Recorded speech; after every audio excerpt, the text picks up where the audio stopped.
부활은 기독교의 핵심입니다. 부활이 없는 기독교는 존재할 수 없으며 부활이 없는 성도는 그 자체가 참으로 참혹한 인생과 삶을 살아갈 수밖에 없다는 것입니다. 부활이 영광이요, 부활이 핵심이요, 부활이 기독교의 가장 중심된 사상이라고 하는 것입니다. 부활이 없으면 예수님이 돌아가신 그 십자가는 단순히 참혹한 사형틀에 불과했을 것입니다. 부활이 없다면 예수님은 단순히 유대인 가운데 한 청년에 불과했을 뿐입니다. 부활이 없다면 우리의 신앙도 믿음도 헛되다는 사실을, 그래서 고린도전서 15장 17절은 다음과 같이 말씀하고 있습니다. 자, 다 같이 한번 읽어보십니다. 시작. 그리스도께서 다시 살아나는 일이 없으시면 너희의 믿음도 헛되고 너희가 여전히 죄 가운데 있을 것이요. 아멘. 초대교회는 비겁자요, 도망자요, 원망과 불평으로 살았던 수많은 사람들이 예수님의 부활을 목격한 이후에 놀라운 사건들, 놀라운 변화를 경험한 사건들로 가득 차 있다는 사실입니다. 그들은 예수님의 부활을 목격한 이후에 예수님의 사도가 되었고 사명자가 되었고 그리고 순교자가 되었습니다. 사도행전 7장에 보면 스데반이라고 하는 집사님이 소개되고 있는데, 그는 복음을 전하다가 사람들에 의해 돌에 맞아 죽게 됩니다. 그런데 그는 돌에 맞아 죽는 그 순간까지도, 순교하는 순간까지도 자신을 향해 돌을 던지는 자들을 위하여 축복하고 그들을 위해 기도했다는 사실입니다. 왜 이렇게 스데반 집사님이 마지막 죽음의 순간까지도 그들을 용서하며 그들을 향하여 기도할 수 있었을까? 그렇습니다. 스데반 집사님은 예수님의 부활을 목격했기 때문에 그 부활의 삶으로 용서하며 그들을 위해 기도했던 것입니다.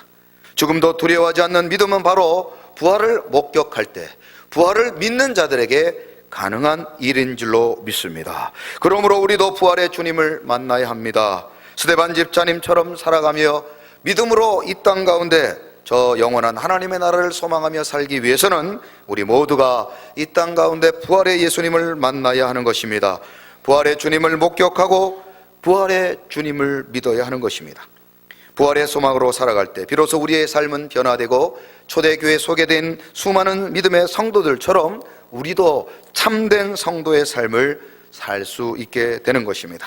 바라건대 우리 서광의 모든 성도님들은 날마다 부활의 예수님을 경험하시고 부활의 예수님을 믿으며 부활의 예수님을 자랑하는 그런 우리 서광의 모든 성도님들이 되시기를 주님의 이름으로 축원합니다. 옆에 분들에게 이렇게 축복합니다. 예수님께서 부활하셨습니다. 할렐루야. 오늘 본문은 부활의 두 가지 종류를 언급하고 있습니다. 여러분, 부활의 두 가지 종류를 언급했다고 하는 것은 부활은 기정사실이다 라는 것을 의미하는 것입니다. 한번 따라해 보시죠. 부활은 기정사실이다. 부활은 우리가 부인하든 부인하지 않든 기정사실이고, 부활은 있는 것인데 부활에는 구체적으로 두 가지 종류가 있다고 성경은 말해주고 있는 것입니다. 부활이 있느냐 없느냐 이런 논의는 이미 오래전에 다 끝난 것입니다. 우리가 부활을 믿든지 믿지 않든지는 중요하지 않습니다. 왜냐하면 부활은 사실이며 부활의 예수님께서 그 증거가 되어 주셨기 때문인 것입니다. 그래서 오늘 본문은 이미 부활은 기정사실인데 부활에는 두 가지 종류가 있다고 성경은 말씀하고 있는 것입니다. 자, 그러면 고린도전서 15장 20절에서는 먼저 왜 부활을 기정사실로 믿어야 되는지 성경은 다음과 같이 말씀하고 있습니다. 자, 다 같이 한번 읽어보십니다. 시작. 그러나 이제 그리스도께서 죽은 자 가운데서 다시 살아나사 잠자는 자들의 첫 열매가 되셨도다. 아멘. 가을이 되면 나무에 열매가 맺혀지기 시작하는데, 열매들을 하나 따게 되면 이제 그 첫 열매를 먹게 되면 시간이 지나면 계속해서 두 번째, 세 번째 열매가 맺혀지게 되는 것이죠. 중요한 것은 첫 열매입니다. 첫 열매가 났다는 것은 이제 두 번째, 세 번째 열매가 계속 달린다는 것을 의미하는 것이죠. 예수님께서 부활하셨다, 예수님께서 부활의 첫 열매가 되셨다는 것은 우리도 부활할 수 있다는 것을 말씀해 주는 것입니다. 자, 같이 한번 따라해 보시죠. 예수님이 부활하셨다는 것은 우리도 부활할 수 있다는 뜻입니다. 그래서 예수님의 별명을 부활의 첫 열매라고 부르는 것입니다. 이제 예수님의 부활은 우리의 부활이 되었는데, 오늘 본문에서는 요한복음 5장 29절에서는 이 부활에 큰 두 가지 종류가 있음을 말합니다. 같이 한번 따라해 보시죠. 생명의 부활과 심판의 부활. 생명의 부활과 심판의 부활을 말씀하고 있습니다. 그런데 이 생명의 부활은 선한 일을 행한 자들에게는 생명의 부활로, 악한 일을 행한 자들에게는 심판의 부활로 나누어지게 된다는 것입니다. 선한 일을 행하는 사람들에게는 어떤 부활이 임한다고요? 생명의 부활. 악한 일을 행한 자에게는 어떤 부활이요? 심판의 부활. 자, 옆 사람 보고 이렇게 한번 축복해 봅니다. 어떻게 그렇게 생명의 부활자처럼 생기셨습니까? 바라건대 우리 서광의 모든 성도님들은 심판의 부활의 주인공 되지 말기를 주님의 이름으로 축원합니다. 악을 행한 자, 불신자, 하나님 앞에 불순종하고 하나님의 교회를 회파하고 하나님의 영광을 가린 자 되어 그리하여 심판의 부활로 나가지 말고 우리 모두가 선한을 행하여 생명의 부활의 주인공 되시기를 주님의 이름으로 축원합니다. 여러분, 요한복음 5장 29절에서 이 부활의 두 가지 종류를 생명의 부활과 심판의 부활로 나누어져 있지만, 이것은 이미 사도행전 24장 15절에서도 분명히 부활은 두 가지 종류로 나누어질 것을 말씀하고 있습니다. 자, 같이 한번 읽어봅니다. 시작. 그들이 기다리는 바 하나님께 향한 소망을 나도 가졌으니 곧 의인과 악인의 부활이 있으리라 함이니이다. 아멘. 여러분, 이것은 아주 중요한 의미를 갖는 것입니다.